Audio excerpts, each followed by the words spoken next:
Ini ada buku ta'alim, kebetulan saya kaji itu an-naur robek, karena itu cara saya memarahi Mahatali di sini nanti. Marahi itu bagus lah. Karena kadang-kadang ilmu harus disampaikan dengan marah, tapi tidak emosi. Sayyid Zabidi ketika memaknai sholawat itu luar biasa. Sampean bisa ngecek di Fadhailus Sholawat ala Rasulillah sallallahu alaihi wasallam. Itu kalau ngendikan itu wah luar biasa. Nabi itu jadi nabi setelah Isa bin Maryam yang dituhankan. Kita tahu Isa itu solehnya masya Allah, nggak punya istri, nggak punya anak, nggak punya harta, nggak punya apa-apa. Dan kalau dipisai orang ya tidak balas, ditabok kanan dikasih kiri, pokoknya terlalu sempurna sampai dianggap anak Tuhan. Nabi itu jadi nabi itu setelah Nabi Isa. Nabi yang begitu dimuliakan sampai dianggap sebagai anak. Sehingga Nabi itu ada traumanya. Saking traumanya Nabi itu kalau dahar itu di depan umum dan duduknya agak kurang priayi. Sehingga kalau ada orang lewat yang belum iman bilang hadar rajul alladzi yas'umu annahu nabiyyun ya'kulu kama ya'kulul abdu, ini tahu orang yang mengira dirinya nabi tapi kalau makan tidak priayi seperti makan gaya makannya budak. Tapi Nabi dengan rileks ngendikan wa ayu abdin a'badu minhu, siapa budak yang lebih baik ketimbang keperbudakan saya. Muridan bidzalika abdullah, beliau merasa itu sebagai hamba Allah. Tapi apa yang terjadi? Itu perlawanan Nabi terhadap status bahwa seorang Nabi itu Tuhan. Nabi melawan terus menerus. Sehingga ulamanya juga ikut mengatakan gitu. Di antara ciri khas Nabi apa? Al-a'rad al-basyariyah. Beliau harus punya sisi sebagai manusia. Karena itu bentuk perlawanan terhadap penuhanan Nabi. Yaitu zaman Nabi siapa? Isa. Akhirnya Nabi itu daharnya ya ibadah, tidurnya ya ibadah, nikahnya ya ibadah. Justru barokahnya Nabi nikah, huwa basyarun, buktinya yangkih, beliau menikah. Beliau juga basyar, buktinya punya anak. Jadi semua yang terjadi pada Nabi itu bentuknya semuanya tauhid. Nafyul uluhiyah anil basyar dan isbatul uluhiyah hanya kepada Allah Subhanahu. Nah, harusnya Mahatali itu punya kualitas seperti itu.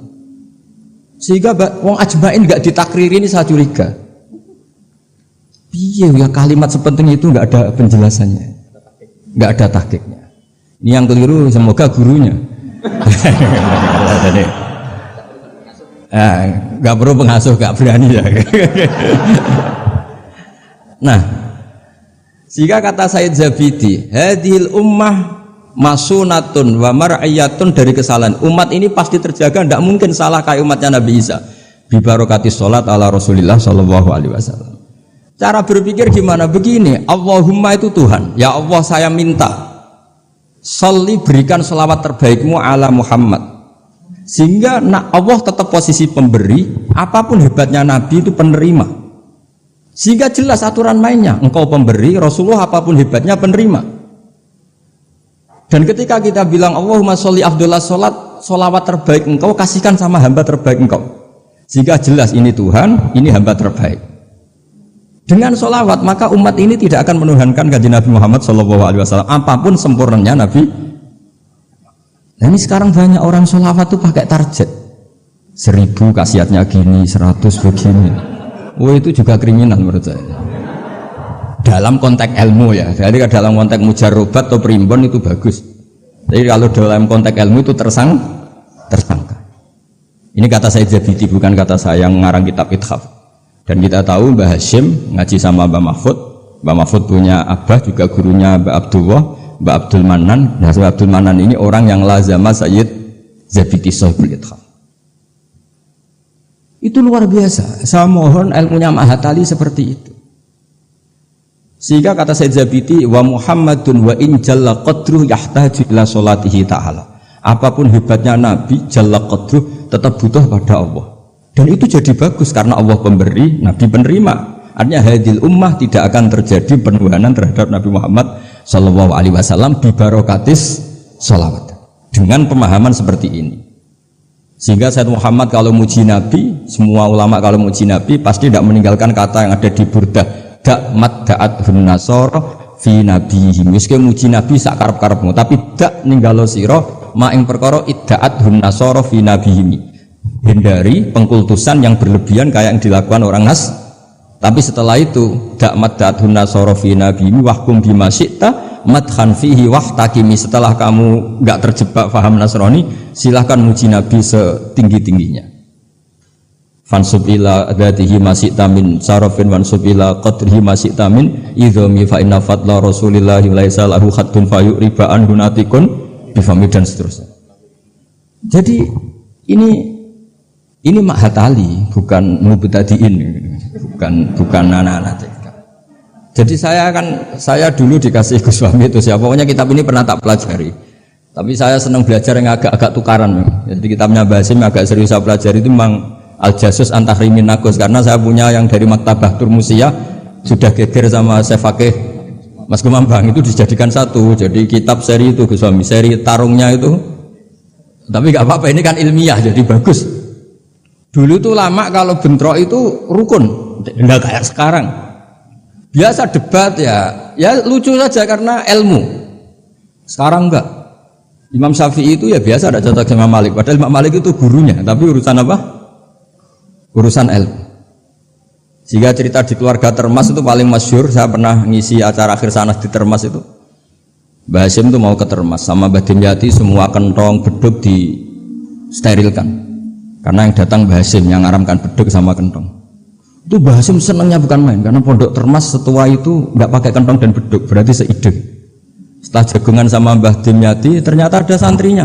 Sampun Mbah beduk mun kalau dilihat Banten. Hasyim itu kaget ya. Oh ternyata akal-akalan itu.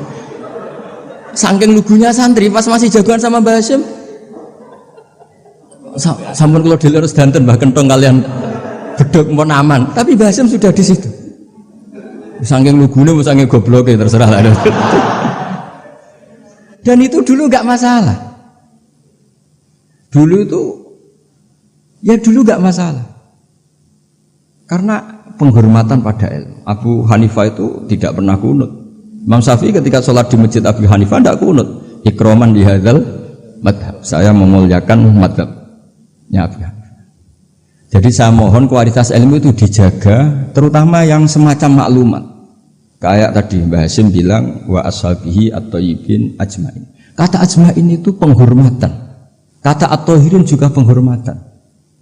Ciri khas ahli sunnah adalah berpendapat kullu ashabi rasulillah udulun. Semua sahabatnya Nabi itu adil. Entah Bani Umayyah sekalipun itu adil. Sehingga Imam Bukhari meriwayatkan kadang ya dari Abi Sufyan, dari Muawiyah. Dan itu Mbah Hasyim terang-terangan nyifati ashabihi at-thahirin. Ya. Jadi ini maklumat. Lagi-lagi gak ditahqiqi ini. Ya, jadi ini cracker sih. Ya sudah tahu ini kemana. Pokoknya saya ngomong saja biar punya kegiatan. Loh, karena ini majelis ilmu sehingga saya agak kasar lah, karena ini majelis ilmu. Jadi orang itu harus, makanya hibah berjanji itu punya kualitas luar biasa itu juga karena maklumatnya. Misalnya ada orang yang memahami mbah-mbahnya Nabi itu begini. Dijawab oleh dibak berjanji oleh Simtudurar bahwa bapaknya Nabi luar biasa. Wa kaifala wa sayyidul akramu sallallahu alaihi wasallam wasitatuhul muntaqah. Nabi itu orang suci, enggak mungkin berpindah-pindah ke rahim yang najis. Nanti Nabi ikut mutanajis. Jadi walam yazalillahu subhanahu wa ta'ala yang qulu min aslabi tahirati ila arhamis tahirati sakit hatta akhrajani Allah min baini abawaya wa huma lam yaltaqiya ala sifahin qad hafidhal ilahu karomatan di Muhammadin abahul amjada sonal ismihi tarakus sifaha falam yusib. Itu maklumat saratun saronuru nubuati fi asari hurarihimul bahaya wa badarabatuhu fi jabini jadihi abdil muttalibi wabnihi. Semua itu maklumat. Nah, sebuah karangan kayak Mbah Hasyim itu harus semuanya maklumat. Jadi ketika beliau Mbah Hasyim menghentikan adabul alim, orang alim itu banyak tapi harus punya adab. Jadi orang dulu itu kalau ngendikan kualitasnya itu luar biasa. Ya hanya sederhana sebenarnya bilang ajmain, tapi kualitasnya luar biasa. Atau bilang Allahumma sholli ala Muhammad, kualitasnya luar biasa. Allahumma itu pemberi, Muhammad penerima, sehingga nggak akan terjadi menuhankan Muhammad. Terus sama ulama diteruskan dengan menambahi sifat al-a'rad al-basari. Jadi dugaan saya dan saya berkeyakinan Nabi Muhammad ketika dahar di depan umum dengan Nabi Isa yang sedang sholat itu afdol Nabi Muhammad sedang dahar, karena dengan dahar itu ada nafsu rububiyah. Beliau memaklumatkan diri bahwa saya tidak Tuhan. Nah, ini di sini kenapa Allah muji Nabi Muhammad kadang dengan pujian yang sederhana. Wa ma arsalna qablaka minal mursalina illa innahum la ya'kuluna at-ta'ama wa yamshuna fil aswaq. Karena akluhum at-ta'am adalah maklumat bahwa beliau-beliau tidak Tuhan. Karena sampean sing mangan kan mergo lesu. Gak jelas untuk apa, atau mumpung gratis. Gak ada ibadahnya sama sekali gitu. Gak ada ibadahnya sama sekali. Tapi kalau seorang nabi dahar di depan umum itu maklumat. Makanya mal masih ibnu Maryam illa rasul qad khalas min qablihi rusul wa ummuhu siddiqah kana yakulani tu'am. Loh, orang sebesar nabi loh hanya diberi status ini doyan makan. Loh, itu kalau ada orang alim, misalnya ada orang alim alama, Dr. Musta'in itu suka makan, itu kan tidak madeh. Tapi kalau seorang nabi itu madeh karena dengan makan itu sama dengan nafyur rububiyah. Jika Nabi Isa disifati Allah kana yakulani. Nah ini cerita-cerita jaga kualitas apa? Ilmu. Matali. Jadi ya sudah seperti saya di sini, jauh-jauh dari Rembang ke sini ini jaga kualitas adab. Wong diutus cucunya Mbah Hasyim. Tapi tidak tahu kalau keseringan yang nyuruh yang agak dolim enggak itu. Tapi saya sudah benar jaga apa? Adab. Ini ada bulik saya karena sama-sama cucu dari Bani Abdul Aziz. Tapi ini cerita, jadi ilmu itu harus dijaga kualitasnya. Sama seperti ulama dulu bilang begini, tafsir Jalalain misalnya. Tafsir Jalalain itu kalau ngarang sederhana, tapi kualitasnya masya Allah. Wa yuqaddaru qabla qaulihi ta'ala iyyaka na'budu qulu. Hanya gitu dok, tapi itu kualitasnya luar biasa. Sekarang anak-anak Mahatali ini nggak ngetes gurunya, anak-anak saja, biar kalau salah pantas. Kalau guru kan nggak pantas, apalagi pengasuh, ini anak-anak saja. Iya kan anak budu itu dawuhnya Allah pada dawuh Kanjeng Nabi. Ndak anak-anak aja disuruh jawab murid jenengan. Iya kan anak budu itu dawuhnya Allah pada dawuh Kanjeng Nabi. Itu kalau Quran itu dawuhnya siapa? Kalau itu dawuh Allah, Nabi Allah ngendikan itu kepada Nabi problem enggak? Kepadamu kami menyembah. Problem enggak? Problem. Untuk menghilangkan problem itu sebetulnya sebelum iyaka itu ada kata kulu atau kul. Muhammad, kamu harus mengatakan iyaka na'budu. Bukan Allah langsung ngendikan kepada Nabi iyaka na'. Kalau begitu maknanya berarti aku nyembah kue. Fatal enggak? Fatal. Jadi kelihatannya hanya sederhana wa yuqaddaru qabla qaulihi ta'ala iyaka na'budu kulu. Karena hanya dengan cara itu makna menjadi sah. Yaitu Nabi dilatih Allah Muhammad katakan iya kana budu. Akhirnya Nabi menirukan iya kana. Memang iya kana budu dawuh Allah, tapi yang dilatihkan untuk Kanjeng Nabi. Jelas nih. Nah, itu cara jaga kualitas apa? Jadi hal-hal yang kecil itu. Begitu juga koma atau fasal. Alhamdulillahilladzi anzala ala abdil kitab wa lam yaj'al lahu iwaja qayyima. Itu kalau tidak difasal dengan sakta, maka maknanya Tuhan yang tidak menjadikan Quran itu iwajan, tidak dibikin bengkok, qayyiman ya tidak dibikin. Berarti Quran itu ya agak bengkok, agak lurus. Itu fatal. Tapi kalau diberi jeda fasal atau sakta, Allah tidak menjadikan Quran sebagai yang bengkok, berhenti. Maknanya agak bengkok itu apa? Qayyimah. Nah, makanya terus ada sakta. Karena dengan sakta itu qayyimah menjadi penjelas lam yaj'al iwaja. Tapi kalau langsung maka ada tasallutul amil lam yaj'al pada iwaja. Tapi kalau dipotong itu Allah yang tidak menjadikan Quran sebagai iwaja, berhenti. Tidak iwaja itu apa? Qayyimah. Sehingga terus diharuskan ada sakta. Jadi ibarat ginilah saya sebagai kiai Anda bilang Cung celokno Zaid, cung aja nyeluk Zaid. Berhenti Umar, mana jangan nyeluk Zaid, tapi panggilkan Umar. Tapi kalau jangan panggilkan Zaid, Umar, Bakar, semuanya dilarang dipanggil. Nah, sehingga kamu jangan hanya mentang-mentang ngaji, pokoknya anut guru sakta, jangan seperti itu tidak mahatali. Maksudnya sampai tahu kenapa harus terjadi apa? Sakta. Begitu seterusnya di surat Yasin. Qalu ya wailana man ba'atsana min marqadina hadza ma wa'adar rahman. Ketika orang-orang kafir bangkit dari kuburan, itu mereka tanya, "Man ba'atsana mim marqadina?" Siapa sih yang bangkitkan kami? Enak-enakan mati kok ada yang bangkitkan. Nah, ini qaulu mustafhimin atau su'alu sa'ilin.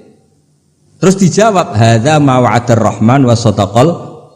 Ini sudah janji Allah. Nah, berhubung hadza itu qaulu mujawibin, yang pertama qaulu sa'ilin dipisah dengan sakta. Jadi sakta itu tidak main-main, memang satu keharusan. Kalau dibaca langsung ya man ba'atsana mim marqadina hadza, berarti siapa yang bangkitkan kami, yang bangkitkan Allah, ngomong-ngomong dewe dijawab-jawab dewe. Ya iku gak mahatali. Jadi kualitas ilmu itu dijaga sampai sedemikian rupa.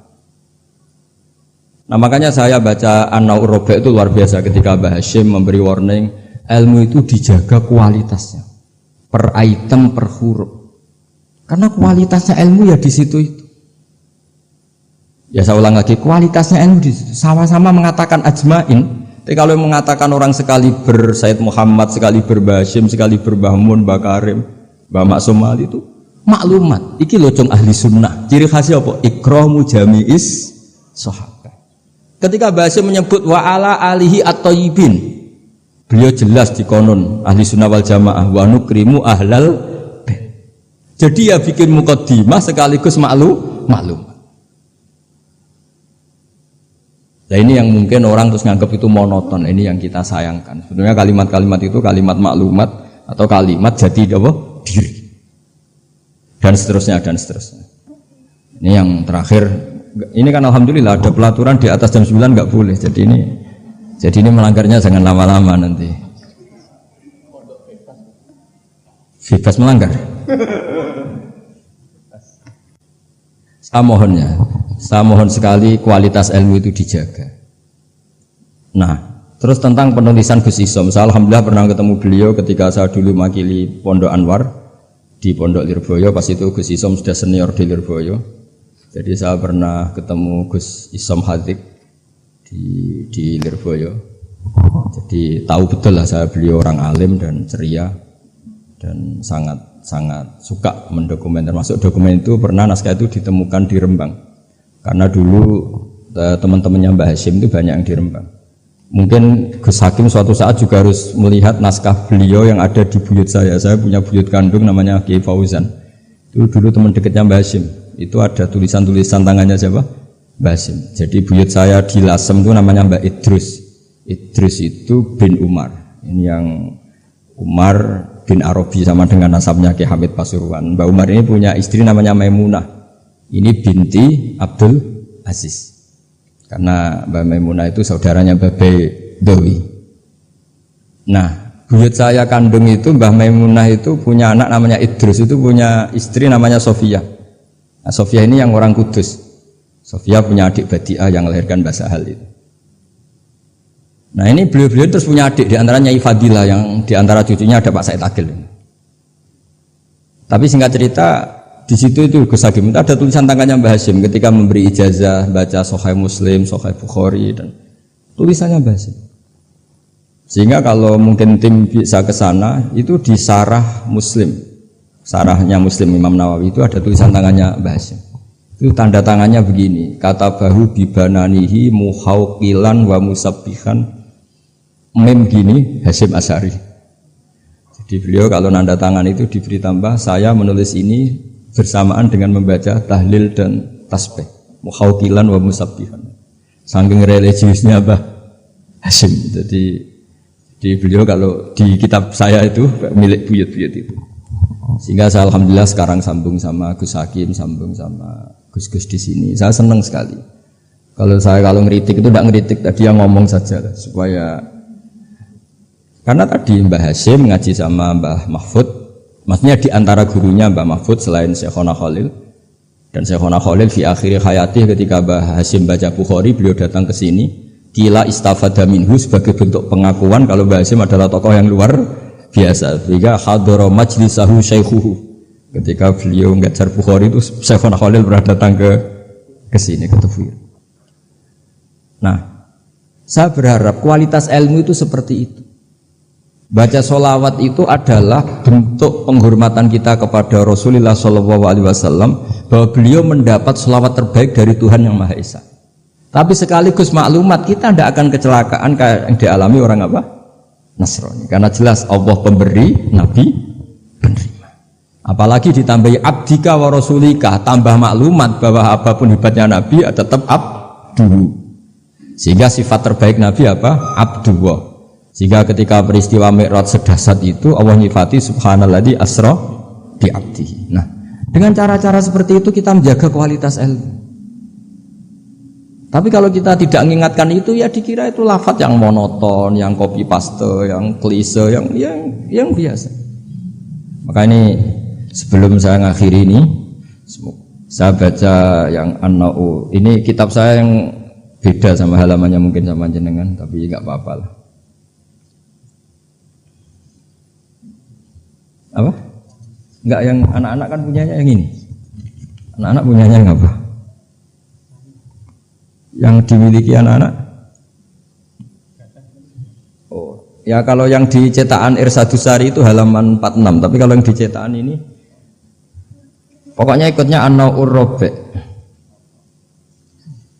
Tidak supaya ngerti betapa Mbah Hasyim ingin santri-santrinya itu detail.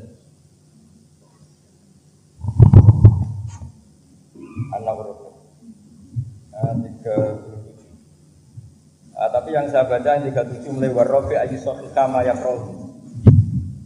Ya anak-anak kalau yang punyanya pakai yang kecil itu halaman 37 An-Na'ur Rabi' dan di warrobi'. Ya An-Na'ur Rabi' dan di yang warrobi'. Ayyusohika mayakroluhu qabla khifdihi tashihan jayidan. Imma ala syekhi aw ala ghirihi mimman yutkinuhu wa yahfaduhu. Ba'da dzalik hifdzan muhkaman. Summa yukarriruhu ba'da khifdihi tikrara muwadhifin. Terus sak teruse waqat taqaddama annal ilma la yu'khadhu minal kutub fa innahu min adharril mafasid. Jadi kalau orang hanya ngaji enggak pernah ditasihkan guru, kata Mbah Hasyim itu min adharril mafasid. Karena itu masyhur di kalangan kiai itu. Makanya di kalangan kiai itu masyhur gara-gara titik wong mati. Ada santri enggak pernah mengkonfirmasi baca Hayatun Sauda Dawaun Mingkul Lida. Kitabnya dia itu titiknya 2. Jadi ular yang hitam itu obat dari segala penyakit. Nyalirah ular hitam dan itu kobra. Taqabbalallahu minna minkum, maksudnya mati. Nah, padahal sebetulnya itu teksnya Habbatun Sauda. Tapi kitabnya dia kelebihan titik dibaca Hayatun Sauda. Harusnya kan Habbatun Sauda. Makanya sama dengan Sa'duna fid dunya yang lagu kesangane Mbah Mun itu isfa'u lil mukhtar sebetulnya itu, karena isfa'u nyafaati sira kabeh lil mukhtar mari wong sing bingung bila nuqtah.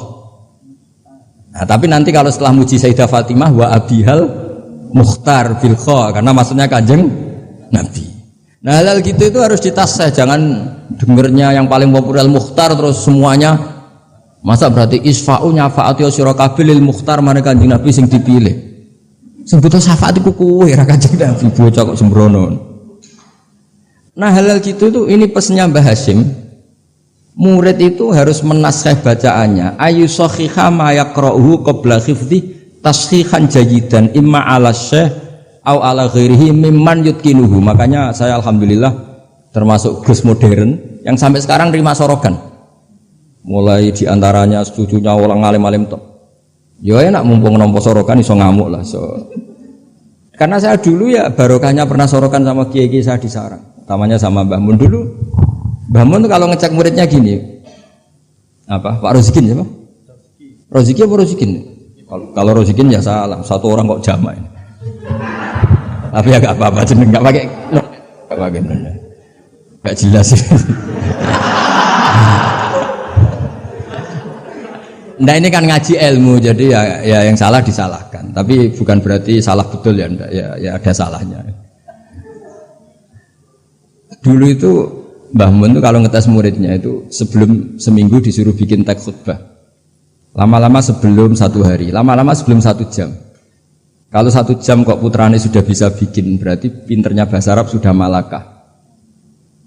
Saya dulu belajar Sahih Muslim itu yang baca saya di depan Gus Subak putrane Mbah Mun. Saya sering disuruh baca kitab di depan Mbah Mun. Sehingga saya baca kitab itu pede, bukan karena sombong. Saya baca depan Bamun saja berani, kok di depan Mahatali Tebuireng nggak berani ini kan. Wong tak bodoh nih boroh-boroh kan gitu. Kan.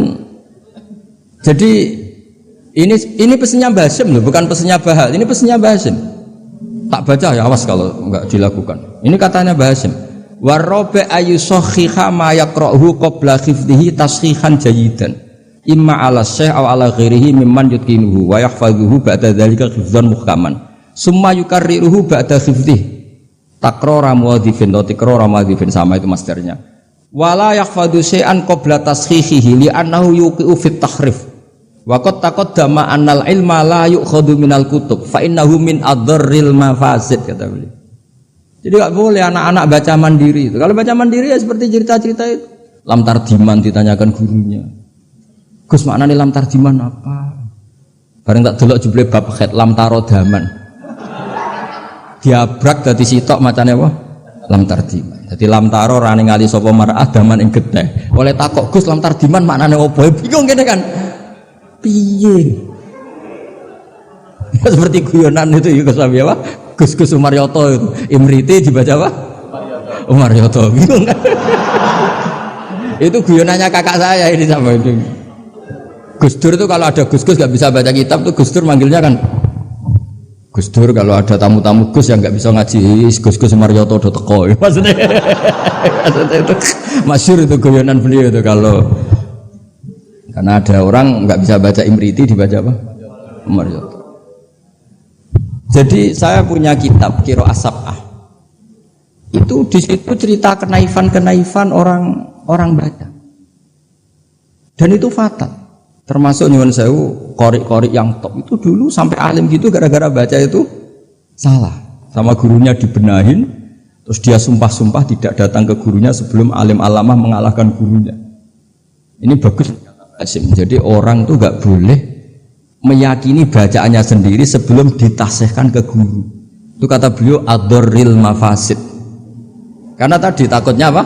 Habbatun sauda dawaun mingkuli da, dibaca hayatun sauda dawaun mingkuli da. Dan itu banyak cerita-cerita gitu tuh banyak. Makanya kalau guyonan kiai Jawa itu wal jarodi lan lawang. Muridnya protes, "Mbah kula gak ada makna iku walang." Lah ya walang sing nemplek lawang mergo wis kadung isin. Wis kadung isin. Watini lan alu. Ini yang cerita Mbah Mun bukan saya. Mbah, guru kula kok maknane elo, Mbah. Lah iya wit elo kena gua alu. Asline wis isin. Wal ardi lan bom. Gurune bingung wal ardi kok bom. Bareng didelok jebule bumi dia. Ribet kan? Jadi harus ditasihkan. Yang saya pernah ngalami sendiri bukan jari itu, saya dulu ketika di madrasahnya Mbah Mun itu sekolah. Itu bab nyarai baca sarahnya Arba'in. Faman mengkote sapani wong saraka nyolong sapa man albedota anduk. Aduh gurune paling bingung. Cung mosok beda maknane anduk, jebule endok. Tulisannya kan karena tulisannya sama. Nah, ini bagus ini kata Mbah Hasyim ini min adorril mafasid. Nah, termasuk asal usul di karangnya Nahwu juga karena itu. Ada orang Arabi kila datang ke Sayyidina Umar, wakila datang ke Sayyidina Ali. Si jelas Arabi tadi bilang gini, "Ya Umar, ya Amirul Mukminin, kalau Allah saja agak ngurusi Rasulnya, apalagi saya." Terus lima ada kenapa? Terus dia baca Innallaha bari'um minal musyrikina wa rasuli. Dia baca dengan apa? Jer.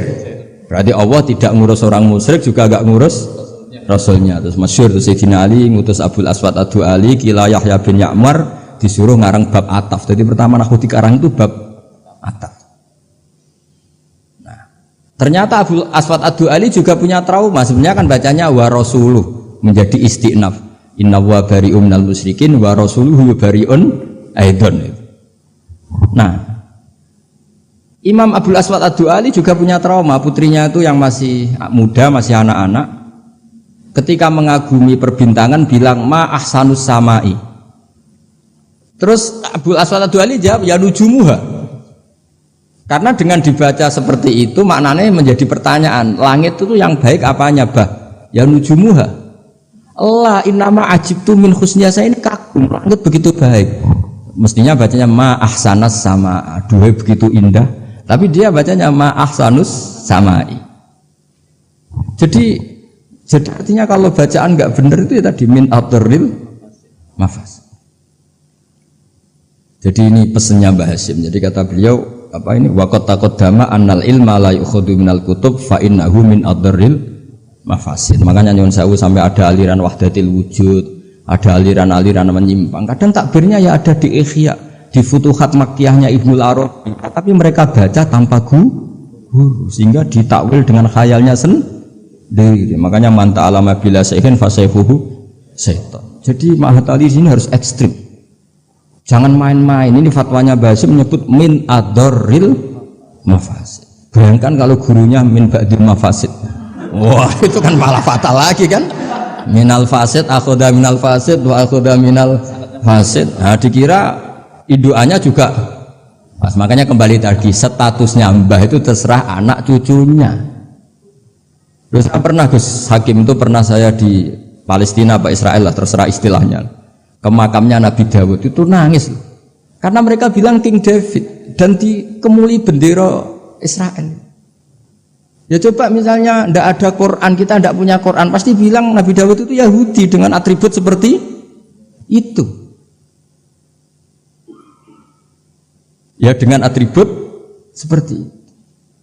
Makanya Nabi Ibrahim itu luar biasa karena bejo dari cucu Nabi Muhammad SAW yang dapat Quran yang membebaskan Ibrahim dari tujuan Yahudiyah maupun Nasraniyah. Terus diumumkan maka anak Ibrahim Yahudiyah wala Nasraniyah. Loh kenapa sampai ada ayat itu? Karena Nabi Ibrahim itu dikelola mereka. Berarti disetatuskan oleh mereka dan mereka itu Yahudi. Artinya nasib anak cucu, nasibnya mbah sudah meninggal terserah anak cucunya. Misalnya nyuwun sewu loh. Mbah saya itu misalnya orang alim. Wong alim biasanya kan rodok keramat. Biasanya terus tanah ya. Emang buyut saya tanah ya. Mbah Hasyim juga tanahnya banyak. Mbah Wahab juga tanahnya banyak. Terus anak putune ora iso ngaji. Orang nganggep itu barokatul ilmu, dhisik mbahku kedonyan, mulai ini warisannya akeh. Ya ribet loh. Ribet gak kira-kira? Ya dia tidak punya ilmu, mau apa coba? Mbahku dhisik kedonyan, kerja keras, bukti dia warisannya. Akeh ya ono sapi, ono pitik, berarti mbahku penggemar pitik. Ribet. Tapi nak ngaji, mbahku seneng pitik, mergo suarane pitik ku tasbih.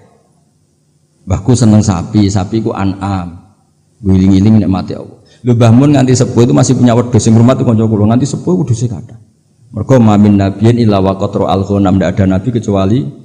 Nah, artinya apa? Nak misalnya anak puture ngalim, kan mesti ditampil ngono. Sebelah abahku seneng wedhus. Jadi gara-gara alim kan mesti macane nganggo ilmune. Wah, Mbah Hasyim mau pinggir pabrik gula. Jadi cara berpikir ekonomis, golek daerah ya ribet. Lah kok Mbah Hasyim mondok Mekah jare, Mbah Hasyim seneng plesir. Buktine taune Mekah. Ribet. Mbah Agep kerja ning Bin Laden. Wah ribet. Jadi mbah iku nasibe gantung. Nah, ini melane Gus Isom luar biasa. Beliau ya tadi seperti kata tadi nulis terus diurip-urip meneh. Hidung jelas ya. Wong ini ngamuk sinten ya ora jelas, pokoke ngomong ngono ae sus. Kowe salah paham karepmu, ora karepmu, pokoke niki ikhlas wonten mawon pokoke. Mboten maksud kula niki kula dari anak Gus Hakim dikek hak ngamuk, dadi ya sudahlah. Ngamuk itu butuh majelis. Jadi ya memang seperti itu. Coba nyuwun sewu beberapa orang top. Itu kan yaminna. Orang tahu semua lah Sarah itu istrinya Nabi Ibrahim. Iku sak dhuwure bunyai zaujatun Nabi. Tapi sing wani nganggo jeneng Sarah iku rata-rata wong non muslim. Akhirnya seakan-akan Sarah itu figur yang non. Wes sekali-kali neng-neng itu anake jenenge Sarah. Ben bunyai Sarah. Sing mulang kitab Sarah. Ikuti kata bunyai. Daniel yo nabi, gara-gara yang pakai mereka seakan-akan ya kubu. Mereka boleh sekali-kali Gus-Gus jenenge Daniel, Yusua, Yesa. Jadi status itu karek anak putu. Jadi ini cerita makanya kama tasyarrafa atau kama takarrama bi Muhammadin Adnan. Jadi Sayyid Adnan itu mulya gara-gara dia putu sing jenenge Kanjeng Muhammad sallallahu alaihi wasallam. Jika orang nyari-nyari Muhammad kok iso top ngono kok anake sapa sih, bae sapa sih, buyute sapa. Sama, orang kayak Mbah Hashim itu dicari-cari, Mbah Hashim itu turunan mana sih kok sampai stop itu. Akhirnya diketahui Hashim bin Asy'ari bin Wahid terus bin Anusarwan bin siapa sampai Mbah Sambu dan sebagainya. Itu versi catatan yang di dokumen Nasem. Jadi kalau versi di dokumen Nasem itu kalau nggak salah itu Mbah Hashim bin Asy'ari ya, bin Wahid bin Anusarwan bin Abdul Azim bin Mbah Sambu kalau di dokumen. Tapi saya tidak tahu dokumen yang di sini. Atau sama-sama tidak tahu ya tidak tahu saya pokoknya mana ini kan ribet kan ini kan. Tapi ini cerita. Jadi makanya ketika saya diminta saya supaya hafal Quran itu bapak saya itu kalau ngendikan tuh sederhana. Hak kowe iku nek iso ya hafal Quran, aku babahmu hafal Quran. Nek ora hafal Quran, anakmu luwih di alasan gak hafal Quran. Jadi misalnya saya cucu Basim kok gak ngalim, anak pira ngalim mesti enak, bapak ya ora. Gampang. Jadi terus bikin generasi. Misalnya saya ada hafal Quran kan anakku gampang, hafal Quran niru bapak. Keren. Jadi walhasil nasibnya Mbah ini karya anak. Makanya masyhur banyak ulama yang enggak dikholi bahkan mengharamkan khol karena anak cucunya enggak yang berpendapat disyariatkannya apa? Khol. Itu. Jadi menurut saya peristiwa Nabi Ibrahim itu peringatan ke kita maka anak Ibrahim Yahudiyah. Masa seorang nabi kok terlintas itu Yahudi kan enggak mungkin. Tapi masalahnya ada namanya Yakub, itu nama lainnya Israel. Sebenarnya Nabi Yakub juga ada Israel dengan makna Zionis ya enggak. Tapi tahu-tahu ada sebuah sistem yang seakan-akan seperti itu. Akhirnya Allah membuat tabri'ah maklumat bahwa Ibrahim disebegitukan itu tidak benar. Yang paling saya ingat itu satu. Allahumma sholli ala sayyidina Muhammad atau ala abdika rasulika Muhammad. Itu beliau mengurai. Wah itu luar biasa. Di antara orangnya begini. Nabi Muhammad SAW itu melakukan apa saja termasuk yang paling basyariah itu adalah luar biasa. Asal jangan bayangkan Nabi itu macam-macam kok sampean terus rokokan, ada akan itu. Andikan Nabi misalnya dahar gedang goreng di depan umum, Nabi itu kalau dahar di depan umum itu luar biasa. Kenapa luar biasa? Nabi itu jadi Nabi setelah Nabi Isa yang dituhankan. Jika Nabi harus sesering mungkin memperlihatkan al-a'rad al-basyariyah. Beliau harus menunjukkan bahwa beliau adalah seorang manusia. Sehingga Nabi dahar itu dengan sampean poso setahun ikut mulya Nabi dahar. Karena sekaligus pembatalan rububiyatun Nabi atau iddia'u rububiyatin Nabi.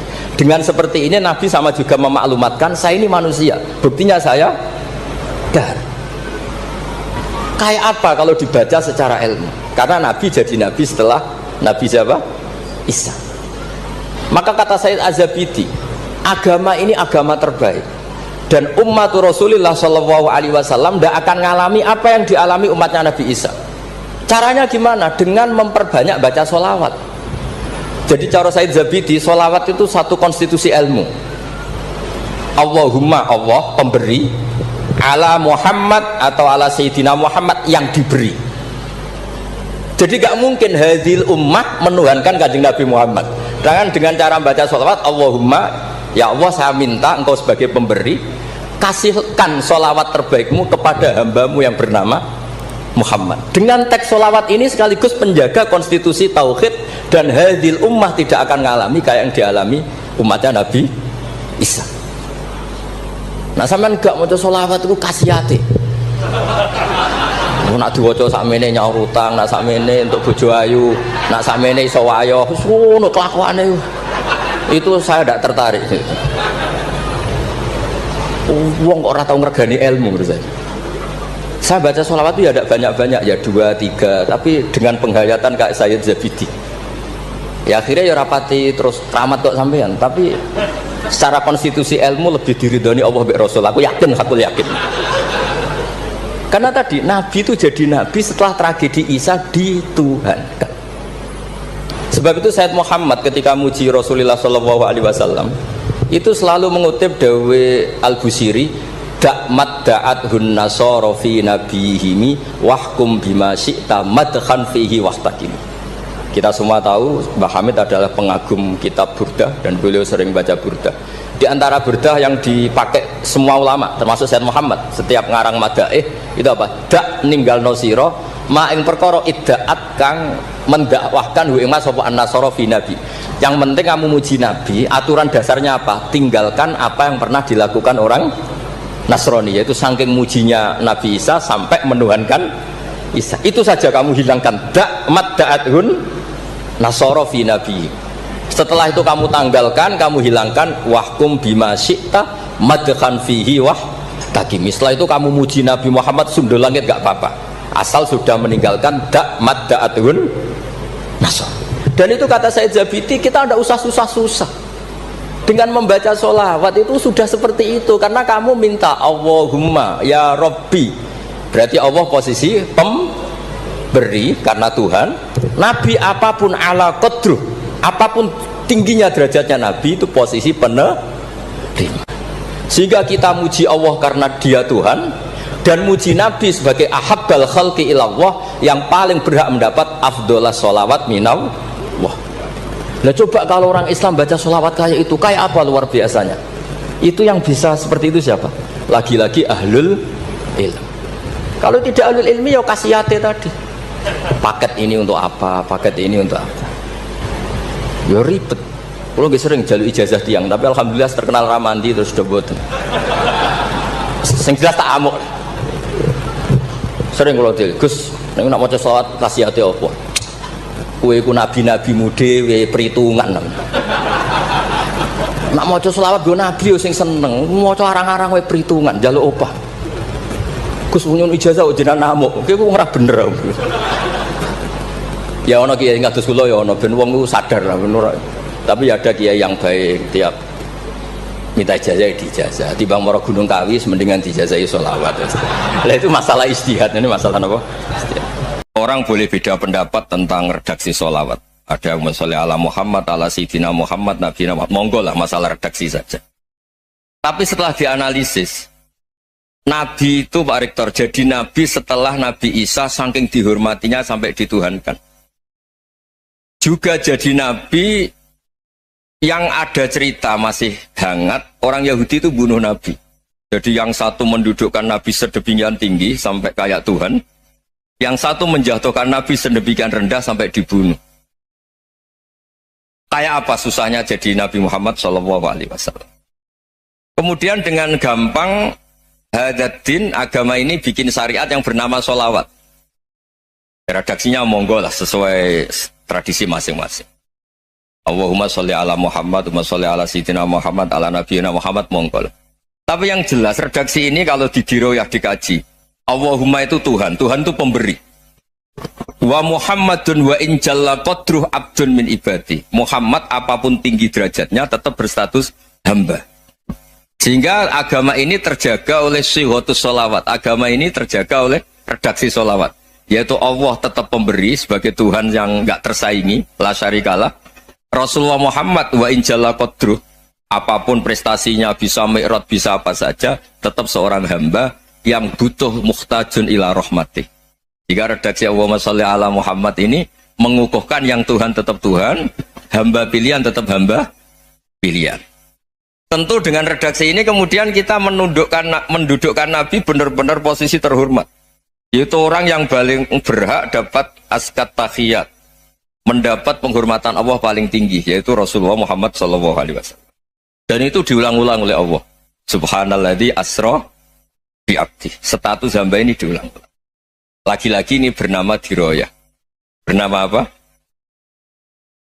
Contoh ketiga misalnya fihi ayatum bayinatum maqamu Ibrahim. Dulu orang Yahudi itu ada diskusi masif. Syaratnya Nabi itu mbah-mbahnya harus Nabi, harus keturunan Nabi. Kemudian semua Nabi rata-rata di Palestina, di Syam. Lalu Muhammadnya asal-usulnya dari mana? Tahu-tahu orang Arab kok Nabi, padahal orang Arab itu dulu jahiliyah. Walhasil terus diceritakan, bukti Muhammad ini turunan Ibrahim adalah ada jejak kaki Nabi Ibrahim di dekat apa? Ka'bah. Fihi ayatum bayinatum maqamu Ibrahim. Kalau Nabi Ibrahim pernah di Mekah, artinya beliau pernah meninggalkan turunan yang di Mekah. Itu bernama Nabi Muhammadun sallallahu alaihi wasallam. Itu disebut fihi ayatum bayinatum maqamu Ibrahim. Nah, itu namanya diroyah. Diroyah itu satu perilaku keseharian kita beragama, kemudian tahu logikanya. Yang keempat misalnya, mangkana yu'minu billahi wal yaumil akhir falyukrim apa? Jaro. Orang yang iman karena Allah dan Rasul, maka memuliakan tetangganya. Andaikan pakai hukum sosial, tentu kalau tetangga kita baik, kita baik. Kalau kurang baik, kok kurang penggawean kan gitu. Tapi dulu itu pernah ada seorang ulama itu dibully ya, dikerjain sama anak muda tetangganya. Pak Kiai datang ke rumah saya, orang ini datang. Kemudian setelah di rumahnya, saya tidak jadi butuh sama Pak Kiai, silahkan pulang. Itu Kiainya senyum menikmati. Dan itu terulang 3 kali. Dibully seperti itu, dikerjain terulang 3 kali. Lalu tetap Kiainya tuh asik, seneng sekali. Lama-lama pun dia ini tanya, kenapa engkau tidak tersinggung? Padahal saya kerjain sampai 3 kali, tak undang, terus tak suruh pulang, tak undang, tak suruh pulang. Kata Kiai tadi, yang memerintahkan baik sama tetangga itu Allah. Jadi saya nikmati ketika bisa baik sama Anda.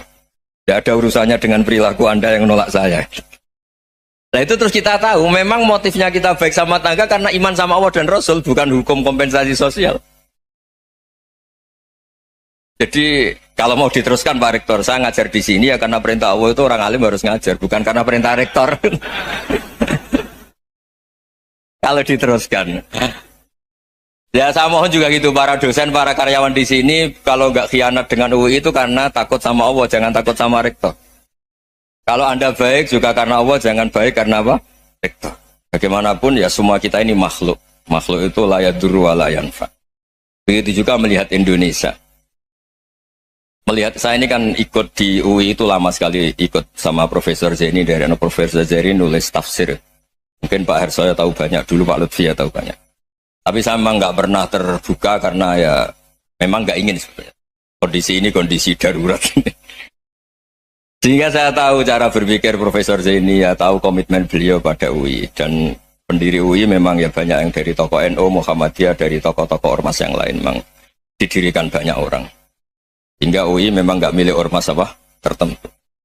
Dari satu sisi memang baik, nggak dikuasai ormas tertentu. Tapi nanti kalau keterusan ya nggak berbentuk. Ya sudahlah dikelola saja. Sambil-sambil jelas, sambil-sambil kadang nggak jelas. Yang penting ikhlas tadi. Karena kalau terlalu asobia itu jadi repot. Kita ini yang nekuni fikih itu tahu. Kalau tidak kuno itu madhabnya Hanafi. Kuno itu madhabnya Syafi'i. Tahu-tahu seakan-akan Imam Syafi'i itu NU, Imam Abu Hanifah itu Muhammadiyah. Padahal ini orang-orang yang sebelum NU dan apa? Muhammadiyah. Jadi kalau kita yang nekuni ilmu itu biasa saja dengan perbedaan. Tapi kalau orang-orang yang nggak siap dengan perbedaan itu sampai Allah disifati Ta'ala itu tidak terima. Padahal Ta'ala itu maknanya Maha Luhur, yang Maha Agung.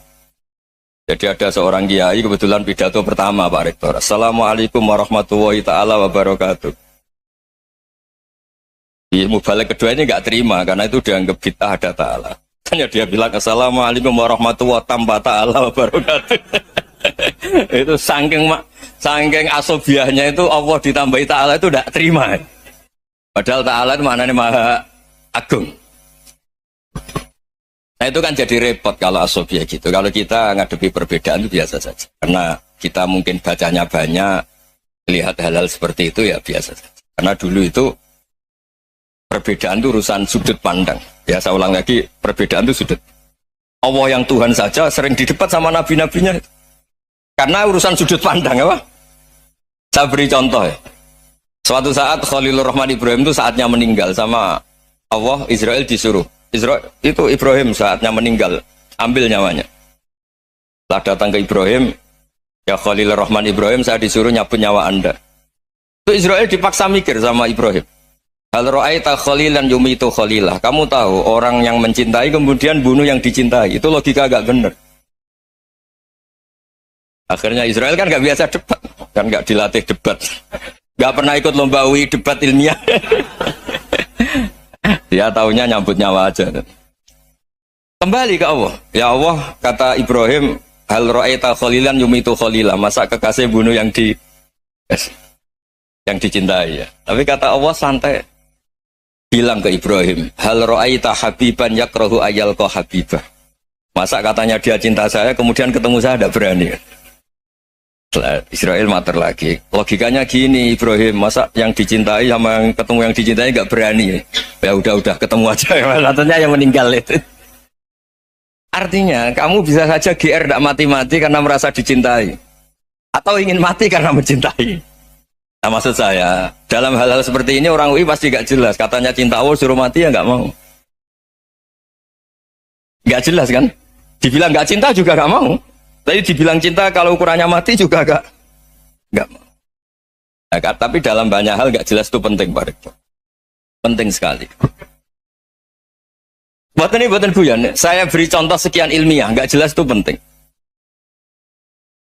Rasulullah Shallallahu Alaihi Wasallam itu dalam banyak hal itu disuruh Allah, memang disuruh supaya ngambil sikap seperti itu. Karena Allah itu punya otoritas penuh untuk bikin orang itu baik atau tidak baik. Wahsy itu yang membunuh Sayyid Hamzah, orang paling dicintai Nabi, di antara yang dicintai Nabi. Qatalahu Wahsyun, dibunuh oleh Wahsy. Nabi secara basarnya itu nggak suka sama Wahsy. Sampai cara lahir ya ingin corong Jawa ingin masuk nol. Tapi apa kata Allah? Laisa laka minal amri syai'un aw yatuba alaihim aw yu'adziba. Itu tidak wilayah kamu Muhammad. Malah Wahsy dikasih tobat sama Allah. Khalid bin Walid. Itu perang Uhud kalah itu karena ide brilian Khalid bin Walid. Pas itu masih panglima kafir. Yaitu pura-pura kalah, ghanimah dilepas, sahabat turun, pasukannya naik, walhasil orang Islam kalah. Khalid bin Walid akhirnya juga masuk Islam. Orang yang secara basariah Nabi itu gak siap. Kebalikannya juga ada. Sa'labah itu orang sampai dapat gelar Hamamatul Masjid. Ini pas ngaji mesti ingat. Salah. Dia di masjid terus. Setiap habis salam tuh lari karena istrinya nyuwun sewu masih berpakaian yang tidak pantas. Kenapa engkau terburu-buru pulang? Pakaian yang dipakai istri saya sekarang saya pakai. Ya pakaian sarung itu kayak Pak Rektor kan fleksibel. Ini khusus mau Ramadan, tidak akan sarungan terus, gak usah khawatir. Jadi ini tadi sudah perjanjian, saya yang kiai celananan, beliau yang rektor pakai sarung. Jadi iya. Supaya itu barter madhab. Tapi hanya sekali ini aja, bukan. Jadi jangan diharapkan ini jadi tontonan terus-menerus. Dan ini barter madhab. Saya sama Profesor Kores juga sering gitu. Saya pakai sarung yang dipakai dihadiahi beliau pakai sarung yang dihadiahi saya. Memang itu tradisi Islam. Tahadau tahabu, kamu saling memberi hadiah maka kamu saling mencintai. Bukan riswah, bukan riswah. Walhasil terus Sa'labah ini buat saya didoakan Nabi supaya saya kaya, supaya tidak sering ganti-ganti pakaian seperti ini sama istri saya. Jangan-jangan kamu miskin itu lebih baik. Ngotot minta didoakan.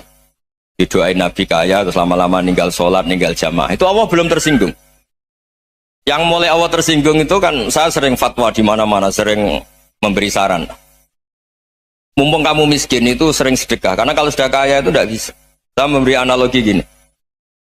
Kalau saya masih santri miskin, punya uang 100.000, diminta guru saya 50 tak kasihkan, padahal itu 50%. Punya 2 kambing kurus, diminta guru saya 1 pasti tak kasihkan, padahal itu 50%.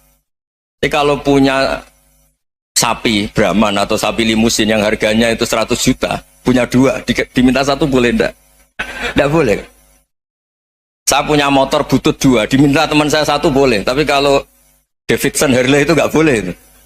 Nah, walhasil itu kalau kita miskin, misalnya kita zaman kuliah atau zaman mondok atau zaman apa saja, punya uang 100.000, narik temannya sampai 50.000 kan biasa. Tapi setelah 1 miliar, berani nggak kamu kasihkan 500 juta? Sama-sama 50%. Enggak kan? Nah Sa'labah gitu, ketika zakat masih per 40 kambing 1 kambing itu sebenarnya kan masih ringan. 41, 82. Kambingnya itu sudah mabenal jabalen. Barang dihitung zakat karena sudah ribuan, jumlahnya sampai 400 kambing. Banyak lah pokoknya. Terus kata Sa'labah, ini pemerasan. Karena jumlahnya besar. Allah tersinggung karena nabinya dianggap narik zakat itu dianggap kharat, dianggap pemeras. Allah tersinggung kemudian fa'aqobahum nifakon fi qulubihim ila yaumil. Dia ditetir munafik. Semenjak itu terus tadi kembali gak jelas tadi. Barkohnya gak jelas itu menjadi orang tuh bijak. ini sekarang nakal, jangan-jangan nanti jadi orang baik. Yang sekarang baik, jangan-jangan suatu saat jadi tidak baik. Semua orang introspeksi. Nggak ada jaminan kalau kita sekarang baik akan baik terus. Nggak ada jaminan kalau kita sekarang buruk akan buruk terus. Sehingga terus banyak kiai-kiai bijak itu memang lahirnya nggak tegas. Tapi nggak tegas itu yang menjadikan bijak. Karena sama-sama mungkin. Itu yang disebut laisa laka minal amri syai'un aw yatuba alaihi mau yu'adzibum. Itu tidak wilayah kamu. Ketika Allah mengomentari orang munafik juga wa yu'adzibal munafiqina insya'a aw yatub. Bisa saja ada yang disiksa, bisa saja ada yang dikasih tobat. Karena pola yang kita analisis itu semuanya menurut kita. Bukan menurut kemaslahatan orang apa? Banyak. Saya punya sekian contoh cerita. Orang yang sowan kiai baik-baik, mungkin bawa gula atau salam tempel, tidak tahu lah. Itu tidak mesti jadi wali. Tapi Kali Jogo yang kenal Sunan Bonang itu kenalnya itu karena ingin begal. malah jadi wali deh. Tapi tidak usah dicoba. Umar itu nyari Nabi itu mau dibunuh. Tapi malah tobat jadi orang baik. Jadi ini penting ngaji ya, supaya tidak tegas itu, tidak jelas itu kadang baik. Nah termasuk saya juga termasuk dia yang milih tidak jelas. Saya sering gojlok gini, Fajar Hadili ini murid-murid saya sering saya gojlok. Kalau semua sistem pendidikan kayak kampus, kayak UII, kayak UIN semuanya, itu sistem yang bagus karena tertib, jam kuliahnya jelas, mata kuliahnya jelas. Kalau di pesantren itu Pak Arso itu gak tertib, tapi justru itu enak ketemu di jalan orang berani tanya. Nah ini kalau mbak-mbak misalnya menstruasi, mau belajar haid nunggu semester berapa baru tahu. Itu bisa sekian tahun gak sholat karena nunggu pelajarannya baru diterangkan.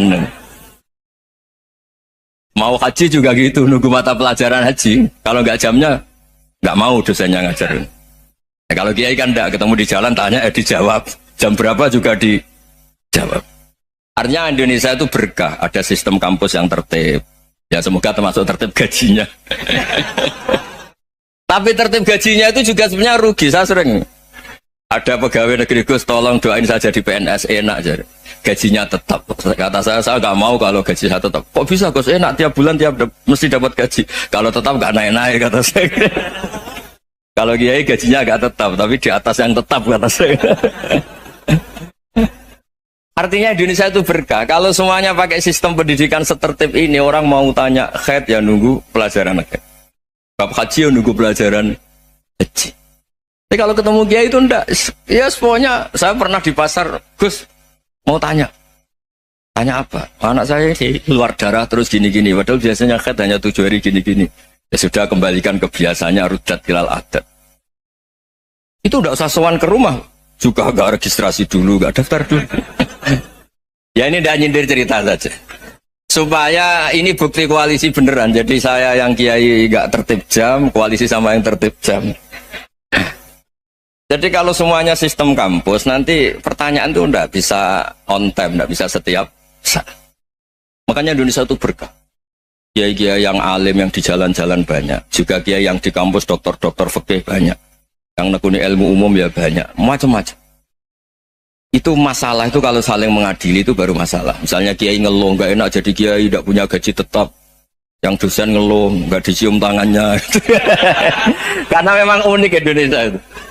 Kalau guru fikih kok dosen itu tetap nggak dicium tangannya. Karena pikirannya anak-anak itu wong sudah bayar disuruh nyium. Itu kayak di alam sadar tuh gitu. Kalau kiai itu kan anak-anak nggak bayar itu. Ya opanya cium tangan itu. Makanya kalau kiai-kiai tidak keramat bisa mati karena dicium tangannya doang. Bisa mati itu kiainya. Ya ini cerita. Supaya saling menghormati saling jadi kalau makanya itu pakar-pakar akhlak ya, pakar-pakar etika peradaban itu tertampar betul ketika Nabi urusan ilmu itu mengabaikan itu. Kalau sudah urusan ilmu misalnya begini, ada urusan ilmu, ada mbak-mbak cantik atau ibu-ibu cantik, itu dalam Islam itu diajarkan jangan sopan-sopan banget. Kata Nabi, karena kekuatan ilmu itu di atas kekuatan akhlak, di atas kekuatan adab. Ya nisa an-nabi lastunna ka ahadim minan nisa. Ini taqaitunna fala takhdu'na bil qaul. Faya tama'alladzi fi qalbihi maradun. Misalnya ada babak cantik, menarik, kemudian sopan misalnya sama Pak Fajarin sama dosen-dosen, monggo binara. Wah itu bahaya, pikirannya kemana-mana itu. Orang yang imannya pas-pasan, berarti mau. Maksud saya kalau cantik, menarik, ketemu di jalan, biarin aja dosennya mau kemana, biarin aja. Gak usah dihormatin. Kalau dihormatin, Pak mau kemana sadereno bisa bahaya ya. Nah, biarin aja. Kalau tanya, Dek ini alamatnya mana? Cari sendiri Pak. Karena hanya dengan cara itu si Pak dosen ini gak kepikiran. Gak ada orang suka orang kedus itu gak akan. Tinggal sudah cantik, sopan. Wah bisa pikirannya macam-macam. Itu ilmu. Fala takhdu'na bil qaul. Kamu jangan terlalu lirih kalau ngomong. Fayat ma'alladzi fi qalbi maradun. Orang yang pikirannya masih kotor pasti berpikir yang negatif. Anda mungkin demi sopan sama dosen Anda. Tapi sejauh mana dosen Anda juga berpikir positif. Itu kan uji iman sama uji nyali. Nah, sama pejabat yang sopan sama kiai mungkin punya Alphard, punya Robicon, punya terus bawa uang banyak. Terus sama kiai cium tangan hormat. Jangan-jangan kiainya yang pikirannya macam-macam. Ini berarti bisa jadi muhibbin potensial misalnya. Nah, saya ini termasuk kiai yang pengagum ilmu. Sehingga saya sama orang yang medit, yang kikir sama saya itu saya senangnya bukan main. Kenapa? Karena kalau orang medit itu gak berhak nuntut. Tapi kalau orang lomo 1 juta minta surga, 2 juta ya minta apa? Surga. Gus, salam template 200.000 aja kadang minta surga. Tapi kalau yang kikir-kikir ya sudah salaman tok sudah. Gak minta apa-apa, kan dia tahu diri, gak bayar kok minta. Maksud saya, Islam itu luas, dinikmati saja, Pak. Dinikmati saja. Nah itu diroya, maksudnya itu diroya. Diroya itu, kamu tahu aturan Islam itu, kamu harus yakin khairihi wa syarrihi minallah. Semua itu ujian, tapi kemudian dikaji. Makanya saya ini termasuk pengagum Imam Syafi'i. Imam Syafi'i itu dikasih tahu. Ada orang yang di depan engkau cium tangan hormat, tuh di luar ngomong-ngomong. Ngata-ngatain Anda. Imam Syafi'i tertawa-tawa, sowan bang. Loh, ada ini dikata-katain di luar kok. Kok tidak kamu anggap munafik malah tertawa. Berarti saya wibawa, di depan saya nggak berani. Dianggap enteng saja. Dibilangin, sebagian orang kampung sini nggak suka sama engkau. Baguslah, tidak akan pinjam uang sama saya. Di mana-mana orang pinjam minta tolong itu karena seneng. Kalau benci kan enggak. Intinya dianggap enteng saja. Yang terjadi di dunia itu semuanya dianggap enteng saja. Man asa ilaika faqat atlakoka. Yang berburuk sama kamu itu membebaskan kamu. Coba kalau akrab, titip. Ya misalnya akrab sama Pak Fajar. Bilangkan ke Pak Rektor, sangkat atau jadi guru tetap atau apa, kan ribet. Kalau tidak cocok kan nggak minta apa-apa. Makanya hati-hati Pak Rektor sama yang akrab-akrab. Itu dulu saya juga gak paham. Di antara wasiat Bapak yang sering diulang-ulang tuh itu. Suatu saat kamu jadi kiai, ngelola orang nggak seneng tuh gampang. Sudah, situ orang lain. Tapi kalau ngelola orang orang seneng tuh repot. Mintanya aneh-aneh. 100.000 aja minta surga. Hanya teman tenis saja minta naik jabatan. Intinya itu ya sudahlah dikelola. Yang seneng ya berkah, mungkin teman berjuang, teman diskusi. Yang nggak seneng ya berkah, karena ini tidak minta macam-macam, enggak seneng. Nah itu namanya diroya. Diroya itu satu kajian keilmuan yang menjadikan kita ini nyaman dengan riwayat-riwayat, panduan-panduan dari Rasulullah Shallallahu Alaihi Wasallam kayak tadi. Kenapa sih tentang baik sama tetangga, baik sama tamu? Hitung-hitungannya itu mangkana yu'minu billahi wal yaumil. Saya pernah dicium sama orang miskin yang akut miskin betul. Itu tak ajarin Anda ini lebih hebat ketimbang orang-orang kaya. Misalnya gini. Misalnya ada komunitas rektor atau kiai besar. Saya ini kata orang banyak termasuk kiai besar. Mungkin kalau pinjam uang itu karena mau beli mobil, aksesoris mobil, karena kita kiai top atau rektor atau orang-orang top. Kalau sesama orang miskin itu pinjem-pinjemannya itu urusan beras, itu urusan nyawa. Keren mana? Nyelamatkan nyawa sama aksesoris mobil. Nyawa. Jadi pahala kamu pasti lebih besar itu. Itu senengnya jadi orang miskin terus keterusan sampai sekarang. Itu, lo coba kalau menteri sama menteri, rektor sama rektor, kira-kira pinjamannya apa Pak Arso? Kan kalau mau beli mobil atau mau umroh VIP, pokoknya yang keren-keren. Kalau orang miskin pinjam karena apa? Makan kan? Beras kan? Makanya kalau yang sedang miskin monggo lah, kalau ingin teruskan. Kata itu. Maksud saya Islam itu seenak itu. Islam itu segampang itu. Sudahlah yang sedang miskin ya keren. Karena sekali sosial itu urusannya apa? Nyawa. Tapi kalau miskin semua ya Indonesia bisa tutup kan. Ya sudah yang kaya-kaya itu saya mengatakan Indonesia karena bayar pajak yang menjadikan Indonesia berjalan. Tapi ya dipakai yang benar. Nah, begitu seterusnya. Ada kiai miskin cerita ke kita. Terus enak jenengan alim, terus punya santri banyak, bisa ngajar di mana-mana. Saya bilang, hebat kamu. Dia hidup di daerah tertinggal. Itu yang diajarkan kan hanya tauhid. Kan nggak mungkin desa tertinggal baca fikih perbandingan madhab. Kan nggak mungkin. Kalau yang kayak Pak Fajar, Pak Sadali kan nggak mungkin. Fikih perbandingan apa? Madhab. Menyorot madhab dunia. Gaya engke-engke itu kan nggak mungkin. Tapi pertanyaannya, yang menyelamatkan masuk surga itu tauhid apa perbandingan madhab? Tauhid. Ini hanya mengajarkan fardu kifayah, sunat-sunat. Ini Anda mengajarkan fardu ain. Surganya dulu kamu. Oh terus senangnya jadi kayak gitu. Karena yang diajarkan apa? Tauhid. Sementara kita yang gaya-gaya ini ajarkan perbandingan apa? Madhab, studi banding ke Al-Azhar kemana-mana. Ini enggak, tauhid. Dari orang nyembah pohon jadi nyembah Allah Ta'ala. Keren ya? Keren. Jadi terus kiki sama saya senangnya bukan karena tak bela. Tapi ada yang agak kurang ajar, tanya saya. Kalau itu hebat kenapa Gus gak mau jadi kayak gitu? Waduh. Wah ya repot kalau pertanyaan. Terus tak jawab, kalau saya jadi kayak gitu, kamu ngansu ilmu dari mana coba? Ya dari jenengan, ya kalau sama gobloknya ada bisa. Ya sudah Gus aja jadi kayak besar saja.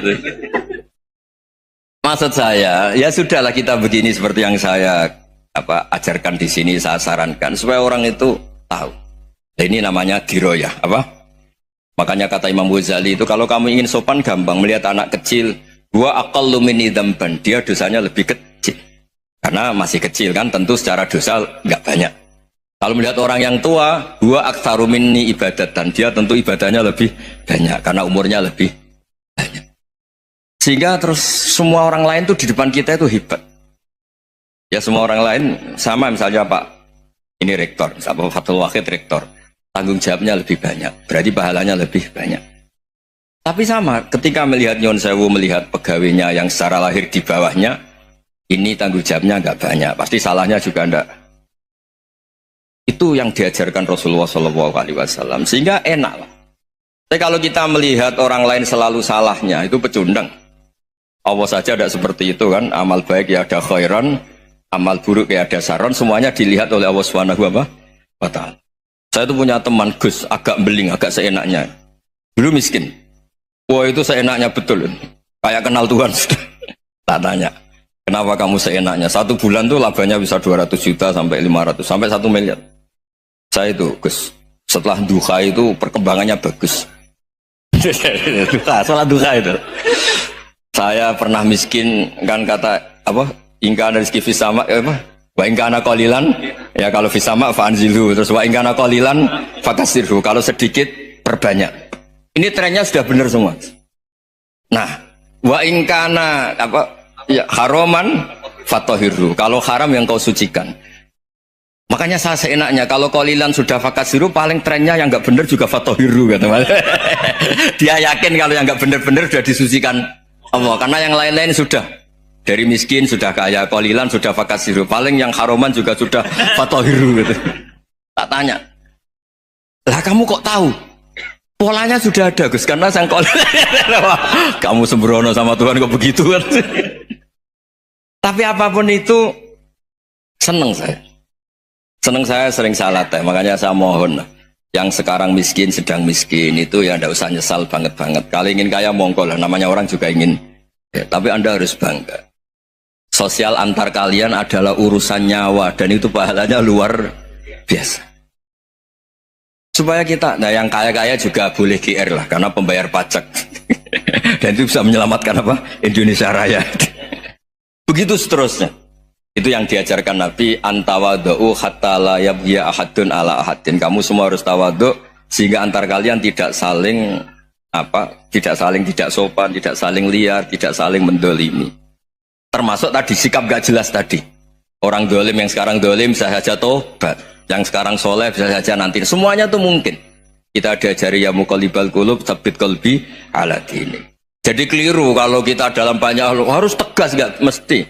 Al halalu bayyinun wal haramu bayyinun. Tapi ada wa bainahuma umurun mustabihat. Ada yang wilayahnya itu abu-abu.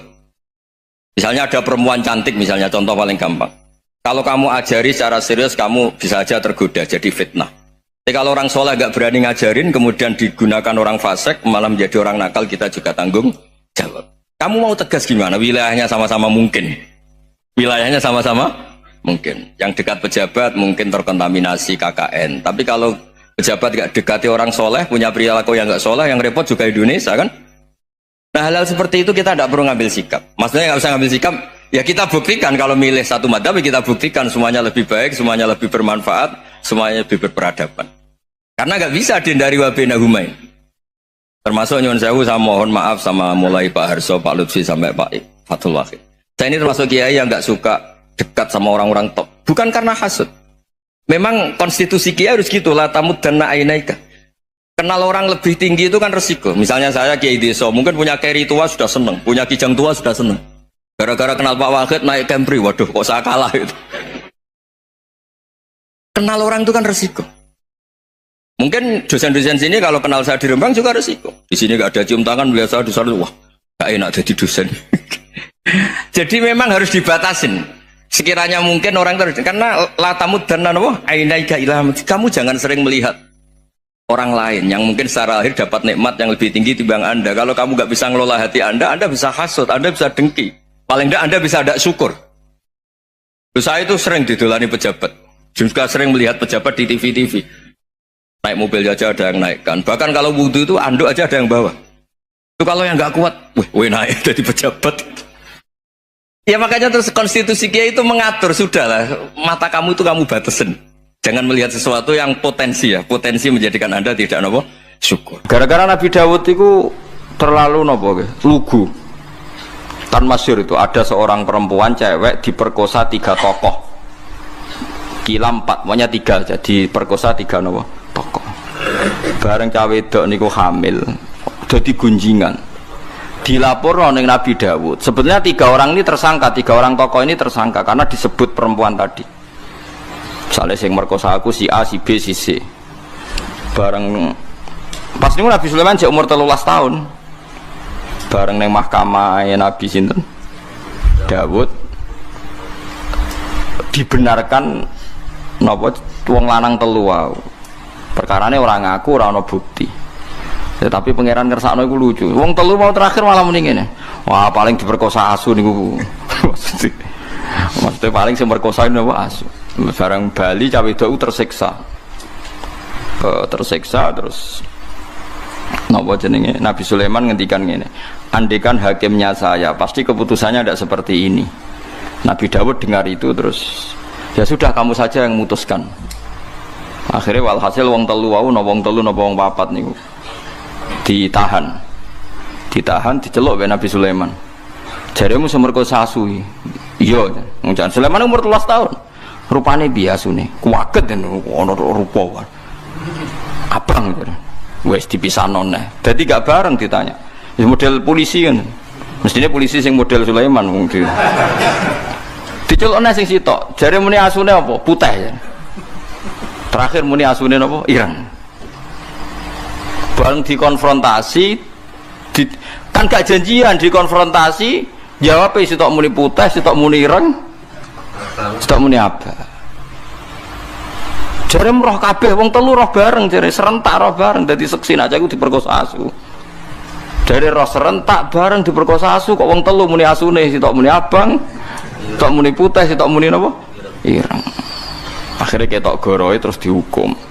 Lah gara-gara kecerdasan sinten Nabi Sulaiman wa lewat rekayasa iki darane napa fahamnaha Sulaiman. Terus diuji lagi. Ana wong dhe anak kakak beradik dhe anak loro, padha-padha dhe anak bayi. Jenenge cacilik raine kan tesih mirip-mirip. Walhasil ning tengah hutan dipangan serigala satu. Terus sing Mbak Yune iku sajane anak sing dipangan wae adike. Tapi walhasil adike iku ngotot pokoknya iku anakku sing slamet tuh. Sing dipangan iku anake jenengan. Wes lapor Nabi Dawud itu modelnya lugu. Ngersing aku ya sanaem.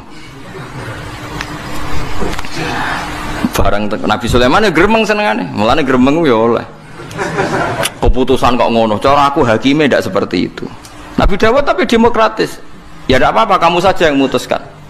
Masyhur terus Nabi Sulaiman ngutus saiki mboke loro anake sitok dibagi ae diketok. Kono ngetok mbek Nabi Sulaiman. Ya dramatis ana pengawal kon njupuk pisau ketok dibagi loro. Ternyata sing adike mau gak nangis blas, sing Mbak Yunen nangis. Nangis tenan. Huwalah, ya wis pancen iku anak adik kula ampun ketok pancen kula salah. Bareng delok adike gak nangis terus dikekno Mbak Yuni. Ora ono mbok anake diketok gak nangis. Nara mbok elek. Akhirnya dikekno Mbak Yuni mergo sing nangis.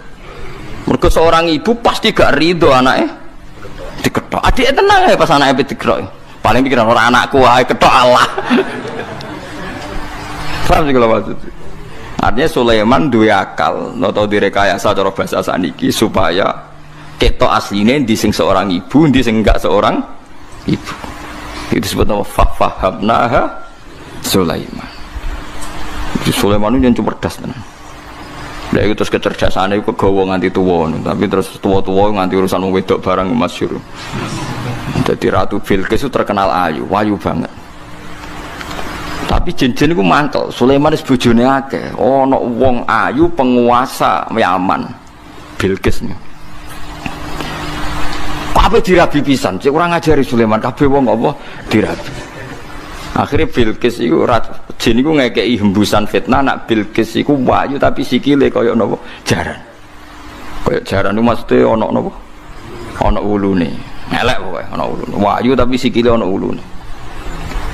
Sulaiman ra kurang akal. Ya Bilqis itu yang aman, Sulaiman gitu yang Timur Tengah, ora Sulaiman terus Bilqis boko. Antem kromo ae dari Ratu Bilqis iku boko dipindah teng Borobudur. Ke Sulaiman ku Solomon, Sulaiman ku Sulaiman. Terus Bilqis iku boko, terus Wonosobo iku Sabak. Wah matane wong.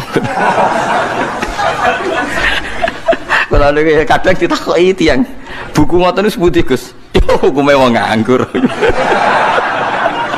Ya kok payu. Ya wis keben rezekine wong sing ayo. Penak ndek Sulaiman niku. Sulaiman Wonosobo iku Sabak. Boko iku Bilqis. Nak Borobudur berarti iku. Sing Arsu Sulaiman ya. Semacam-macam dunia. Akhirnya Sulaiman itu pinter. Waduh ayune ngono sampai dirabis ditaklukno kok. Napa? Kok sikile napa? Sulaiman terus muara nabi yo beling, tapi nabi derene beling kan ra oleh. Wah, akhirnya dekne gawe istana sangka min Zabarjat. Innaha sarhum mumarradum min qawari. Kokoco. Kocone ngisore banyu. Dekne lungguh ning istana, terus Bilqis diceluk. Tapi aja tiru. Orang diceluk spontan Bilqis mergo ngerti koyok-koyok banyu. Terus sikile dicincing. Ngerti jebule wahyu, resik gak ana napa rambute. Wah. Ora ada wong aja khusuk temen. Ya sing ngono critane Nabi ana ngono bareng guys. Ya aja mbok tiru tapi kaya aja gedeng wong sing lagi cek ngono. Ya ora kena dijelasno wis pokoke ngono. Wah akhirnya Sulaiman mangkel lho jebule ayo ya mau perkara jin iku mangkel kabeh wong kabeh apa dirabi. Lah nek zaman riyen ora ana syariat maksimal napa papat. Mulane Said Zabidi tau cerita wong iku kudu ana cerdas. Mergo riyen ana raja ganteng sugih, senengane rabi cah prawan wayu. Nggih senengane rabi prawan napa ayu. Rata-rata ya gelem. Mergo raja napa sugih, ganteng ya. Bareng ana cah desa iku pacaran sing critakno Said Zabidi sing nyare Ihya. Ana cah wayu kampunge dekne seneng jebule dibidik. Raja waduh kurang ajar, saingan nak kalah. Bareng rajane teko golek wong ayu dhisik raja. Yo mun era Islam, mun era Bani Islam nih. Takoki pemuda. Cara kowe piye cah wedok iku? Maksudnya takok kelakuane piye, tau digendak wong ta ora ngene-ngene raja iku ben prawan yo steril yo ora tau digendak wong, gak kurang ajar. Jawabe canom iku ya ora apa-apa jenengan rabi. Tapi wa inni qad ra'aitu annahu qad qabbalaha rajulun. Tapi aku bersaksi tenan cah iku tau diambung wong lanang. Raja dhisik kan rajane wong saleh, cuma seneng rabi. Ya ana sing dinggo maksudnya. Kowe kan saleh ra ono sing dinggo, niku saleh ono sing dinggo. Gak sida dirabi. Suatu saat dirabi canom iku. Warani barang wong kok ora duwe ghira, maksudnya wong kok ora duwe harga diri. Wong tau dirambung wong lanang kok gelem apa? Dirabi. Wong lanang bapake piyambak. Innahu abah. Sing muni wong lanang liya sapa? Pokoke tau diambung wong lanang. Jare raja iku kerang ajil.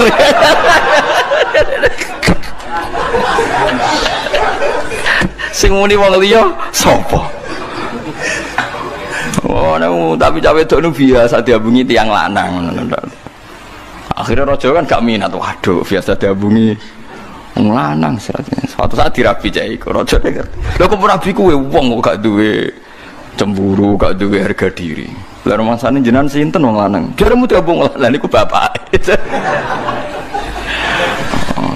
Ane ana wong saleh rondok duwe akal ngono ya oleh yo. Nabi Sulaiman yo ngoten niku wau. Ngono ndelok sikil barang macam-macam. Tapi niat dirabi. Nggih, mulane cara fikih niku termasuk ditoleransi ku nontoni wong wedok niat dirabi. Mulane koyo halalam iku angel, perkarane ndelok ora niat dirabi. Nah, misal, tapi kalau niat bojone wong ora kena diniati. Ngawur ya. Ora kena diniati kang dikhilaf piye ora kena. Wal muhsanatu napa minan nisa. Tapi nak akal kunane kuno niku wonten. Jadi kula gadah sejarah kata mulane masalah wedok njen misteri Tuhan. Nabi Ibrahim mbake khusyuke ngono Khalilur Rahman. Nah urusan wong wedok cerdas ra karuan. Siti Hajar niku rak candaleme Sarah, wong hadiah kangge sinten? Sarah. Suwe-suwe Nabi Ibrahim seneng. Seneng Sarah wis legowo, wis gak apa-apa mbok rabi, tak kekno kowe. Mergo pas niku Sarah dereng gadah napa anak. Suwe-suwe Ibrahim ora sekedar ngerabi, seneng banget belajar ngalahno mbek sinten? Suwe-suwe Sarah cemburu. Saking cemburune aku sumpah mbek pangeran. Kowe oleh seneng Sarah, tapi syaratnya Sarah ku lukai. Ya mungkin pikirannya Sarah dilukai ku mbok pipine digaret, mbok piye pokoke kon kowe. Dilukai apa? Pokoknya sementing luka, nganti berdarah. Wah, Nabi Ibrahim pinter. Dilukai ku kupinge. Terus dadi anting-anting pertama Ibrahim.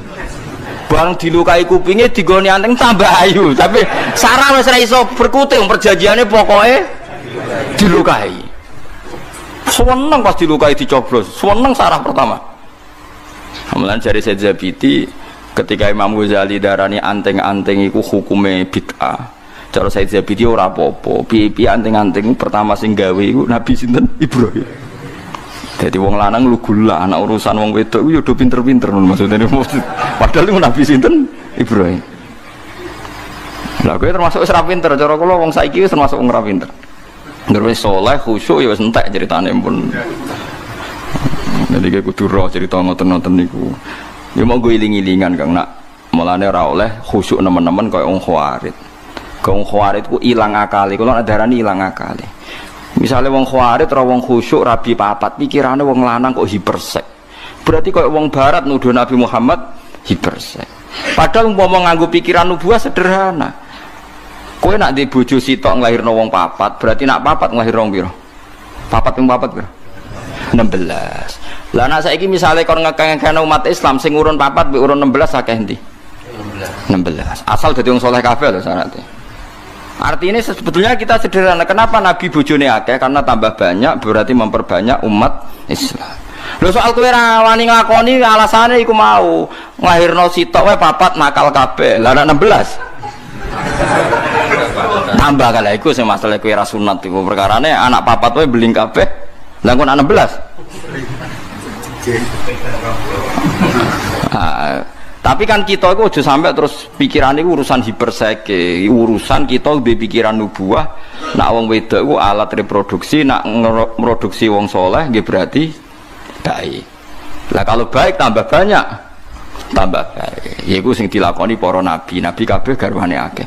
Lho soal aku sampean ra nglakoni dengan beberapa hal, iku ora penting kuwi ora janggal mbek nabi. Lho kula sebagai ulama kepentingan saya hanya satu, aja sampai kowe iku janggal ambek nabi ku tok pun. Mulane kula ngaji teng putih-putih kula terang, lho soal kira nglakoni ra masalah. Mergo 1 tambah 1 tambah 1. Tetap 1 maksudnya. Kewayo sing pertama yo megat. Kan berarti 1 tambah 1 tetap 1. Tapi ben gak janggal mbek pikirane nabi. Kula nate ditanya seorang dosen, saya itu janggal kenapa nabi kalau perang itu rampasan orang kafir diambil dan perempuannya dijadikan aman. Memang dalam perang dulu kan perempuan dijadikan apa? Aman. Kalau jawab seperti itu. Kalau senjatanya orang kafir dikembalikan, berarti senjata itu menjadi kekuatan orang kafir. Kalau perempuan ini dikembalikan, berarti Islam membolehkan populasi orang kafir karena perempuan adalah alat reproduksi. Tapi kalau terus perempuan tadi disita jadi amat di koloni Mustafa kan ngelahirno Muslim. Tapi kalau dikembalikan produksi wong kafir. Paling tidak kita paham itu. Lo soal yang era modern kita janggal bawaan kita sebagai orang modern. Tapi kita sebagai ulama harus menjelaskan itu. Duduk perkaranya seperti ini. Paham ya? Paham sih kalau maksudnya. Ngono kok ora ero. Mulane pentingnya ulama di sini. Mulane disebut al ulama warasatul anbiya. Dia yang tahu. Zaman akhir saya ulama itu kalah mbek wong sing terkenal wali mbek ulama waline dicucup ulama ora. Mulane Imam Syafi'i duka, nak ulama ra wali berarti ning donya gak ono napa wali. Kudune mestine tiap ulama iku wali normale. Nak wali ra mesti ulama normale tapi kadang-kadang ulama seneng duwe, seneng dihormati wong lha iku semare terus degradasi terus ora ono daftare terus. Wong seneng duwe, seneng dipangkat, seneng dihormati wong wis alamat yang mun alamat jatuh maksudnya indah wong.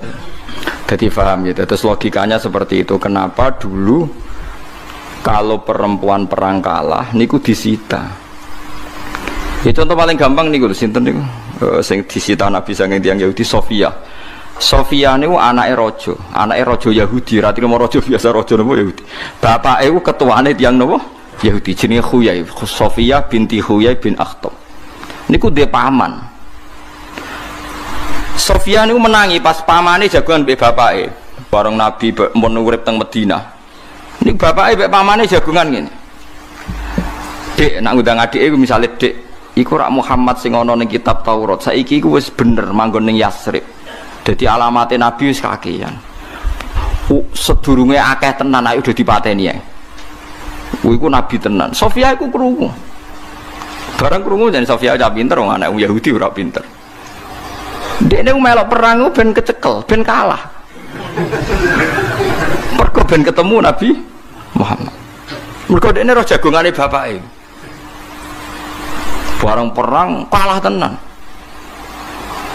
Kalah melane drengki ku penting. Kula niku ora ngaramno drengki nemen-nemen. Drengki ku yo ana pentinge kadang. Tapi drengki sing kok Jibril wae lho sing kaya sinten malaikat sinten Jibril. Barang kalah delalah Sofiyah bareng amat iku dibagi, Sofia iku bagiane Dihyah Al-Kalabi. Wahyu anak raja. Sahabat liya do iri. Ya Rasulullah, ora ana critane anak raja kena wong biasa. Kok penak Dihyah entuk ayu anake raja. Kudu jenengan jupuk. Wah, sahabat ora rido. Wala ya talilan ora krana sumpah, ay yakhlif tegese ora krana sumpah. Ora krana sumpah serapah sapa ulul fadli, sapa wong kang duweni kelebihan. Ai ashabul ghina tegese wong-wong sing duweni kelebihan mingkum saingi sira kabeh wasaati lan sing duwe kejembaran rezeki.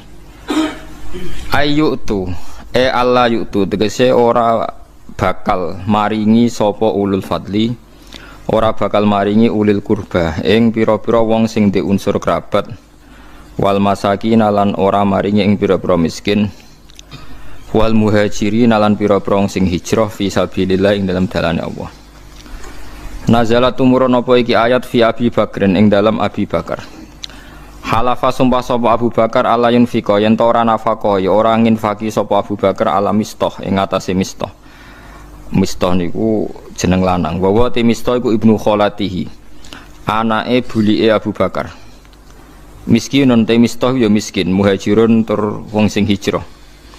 Badawiyun tur wong Bedui, Badriyun tur wong sing nyaksekno perang Badar, Badriyun tur wong sing nyaksekno perang Badar. Mergane apa ka Abu Bakar sumpah ora bakal ngekei lama khodo sumangsane ikut terlibat napa cara wong Jawa slurup maksudnya melok-melok sapa Mistah fil ifki ing dalam masalah gosip zina niku. Bada angkana sausi ento ana sapa Abu Bakar yunfiku iku ngekei infak sapa Abu Bakar alaihi ngatasi Mistah. Lawana suntai pira-pira manusa minas sahabati sang sahabat. Iku yo aksamu padha sumpah sapa nas Allah ya tasaddaku. Yen ta ora padha sedekah sapa nasun ala man ing ngatasi wong takalama kang ngomong sapa man biseen klan perkara minal ifki saking peristiwa ifkun. Ifkun wingi lho tuduhan zina ning. Wal yafulan becik nyepura sapa ngake wal yasfahulan becik saling memaafkan sapa ngake anhum saking kabeh fidzalika ing dalem masalah ifki. Ala tuhibuna ana ta ora seneng sira kabeh ayo firento nyepura sapa Allah lakum maring sira kabeh. Wa huwa Allah ghafurun akeh nyepurane rahimun akeh welase lil mukminina bareng pira-pira mukmin. Kala dawuh sapa Abu Bakrin sapa Abu Bakar bala ya. Ana uta ingsun iku hibu seneng sapa ingsun ayo firento nyepura sapa Allah limaring ingsun. Waraja alan bali sapa Abu Bakar ila Mistah maring Mistah ma ing perkara kana kang ana sapa Bakar yunfiku nafaqai sapa Abu Bakar hu ing ma alaihi ing atase Mistah. Terus ayat niki saya sangat nggih pelajaran nggih kula jenengan sedanten. Seorang bapak sak pinter-pintere Abu Bakar sak soleh-soleh tetap tersinggung ketika Sayyidah Aisyah dituduh zina. Meskipun setelah Sayyidah Aisyah dibebasno Allah bahwa itu tidak mungkin dan jelas-jelas Allah mesti bener bahwa Aisyah tidak mungkin zina. Abu Bakar dendam ning gone tiang-tiang sing ikut menggosipkan. Termasuk sing derek gosip nu Mistah. Mistah itu misanane Abu Bakar, anake bulik berarti misanan melarat, tahu melok perang Badar. Dan niku riyen donatur tetape nu sinten Abu Bakar. Gara-gara gosipno putrine terus Abu Bakar sumpah ora bakal sedekah ning sinten Mistah. Ya nek cara kula Abu Bakar nggih bener. Wong anake digosipno ora dendam ku ya bapak elek tenan. Paham nggih. Lah tapi Allah sebagai pangeran nuruti Abu Bakar ku ya keliru. Allah biasa ngongkon apik ya ngongkon apik terus. Najan to ana wong dendam pah-pah nggih ben tetep kon apik. Lah niku paling angel ya. Terus niki ayat niki kula seneng sangat. Mulane ini peringatan nggih kangge para kiai. Terus kita meskipun kecewa mbek santri kok aja sampai terus sumpah gak mulang. Kok sedekahe kiai yo mulang iku. Nah nganti sumpah ra mulang yo repot.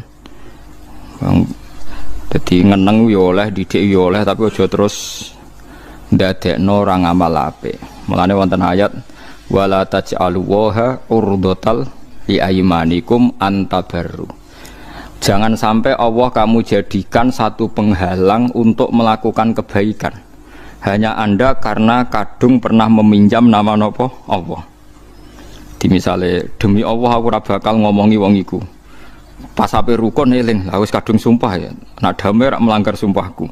Nah, itu jangan sampai jadikan Allah sebagai urdotan, sebagai problem atau halangan untuk Anda melakukan kebaikan.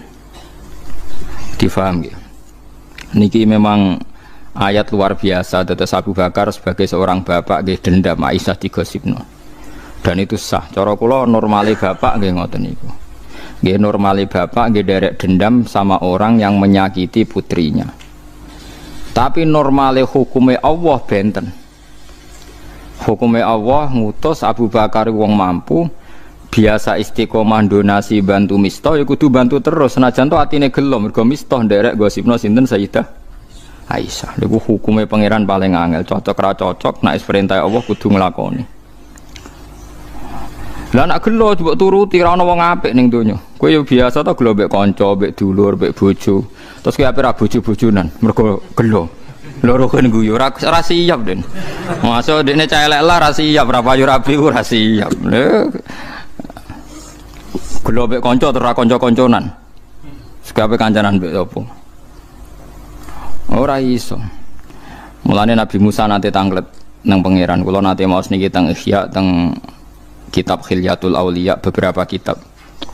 Nabi Musa itu sanggeng mangkel mbek Bani Israil. Nggih kebijakan napa wae kok diklirokno, mangkel den. Mangkel terus ya Allah kula niku pun kekasih jenengan. Tapi wong Bani Israil sing iman lho niki sing gosipno sing iman, mboten kok sing tiyang kafir. Sing iman, sing wong kafir karuan musuh jelas. Sing iman.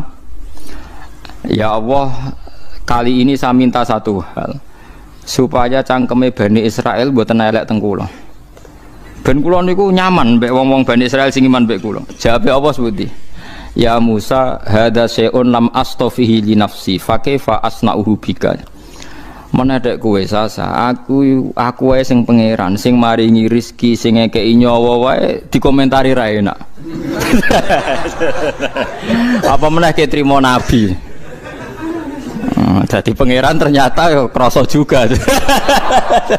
Lucu. Oleh nase. La ya dadi hada syai'un lam astafihi li nafsi fa kaifa asna'uhu bika. Lha aku sing pangerane dikomentari ora enak. Lha wong aku pangeran ja'alahu lainatan. Niddan maksudnya aku itu dianggap padha mbek Isa, padha mbek makhluk. Ora ayo gelakno aku sing maringi rezeki aku. Tapi aku dianggap duwe napa rivalitas. Akhirnya Nabi Musa menang. Ya wis ora iso. Nah, mulane wong aja nuruti gelo. Kalau nuruti gelo ya gelo. Nuruti gelo mbek bojo, mbek kanca, mbek santri nuruti gelo ya gelo. Tapi syariat Allah ora iso mbok kalahno mbek napa? Gelo. Abu Bakar sing sahabat pilihan mawon ketika gelo mbek Miftah padahal gelane serius. Anak dituduh zina itu kan gelane kaya apa. Padahal garwane Nabi wis anak garwane Nabi dituduh zina. Lah kowe trimo kiai dituduh mangan ndek masjid kok gelo biasa. Selain yo kemungkinan bener. Biasa. Apa meneh ana kemungkinan apa? Bener, malah kudu meneng. Wong sing karuan salah wae kon ikhlas. Dadi tuduhan karuan salah wae kita kon ikhlas. Wong sing kemungkinan bener. Wis meneng ae, paham gitu. Dadi mulane ciri utama wong apik wal kadiminal ghaidha ngempet apa emosi. Mulane ausini ya Rasulullah kula jenengan kandhani jare Nabi la takhdab jumring-muringan jeng ya. Balik tambah ya Rasulullah la takhdab sampai farad dadamiron faqala la takhdab. Sowan bolak-balik nasihate muk sitokin la takhdab. Aja gampang muring padahal ora duwe dhuwit, utang akeh, bojo ra ikhlas, bojo ra syukur. Ku ape ra ngamuk iku piye? Tapi Nabi ngandani napa? La takhdab, aja muring-muring. Kau nak kira muring-muring, kaya apa kecewane bojo, kaya tetep di bojo. Tapi nak kira muring-muring megat, malah taqabbal wa minna minkum taqabbal. Ya karim. Dieling-eling dadi gelo kecewa niku wis gawanane kumpul manusa. Mulane masyhur hubungane Allah mbek Nabi Musa. Niku yo pinter-pinteran. Hubungane Allah mbek Nabi Ibrahim yo pinter-pinteran. Mergo logika sing dibangun Allah niku sing bener. Mergo Allah iso mujud. Kula baleni malih tak warai carane dadi wali liwat ilmu. Dadi kekasih pangeran liwat ilmu. Disebut kul falillahil hujjatul baligh. Allah di hujjah sing mesti menangi. Nabi Ibrahim itu Khalilur Rahman kekasih pangeran, tapi kadang nggih logika iku ya ana salahe. Senajan to sing berhak nyalahno namung Allah Subhanahu wa taala. Suatu saat Nabi Ibrahim diparani malakul maut, malaikat mati. Kowe roh jenenge mati, dijupuk nyawane lho kan jenenge apa? Mati. Sadis to ora? Dijupuk nyawa sadis. Sadis. Ketika malaikat mati sowan Nabi Ibrahim, ya Ibrahim ya Khalilur Rahman, menyebutnya cek ya Khalilur Rahman, saya ini ditugaskan mengambil nyawa Anda. Kaget Nabi Ibrahim. Wa hal tarol Khalil yakbidu ruha Khalili.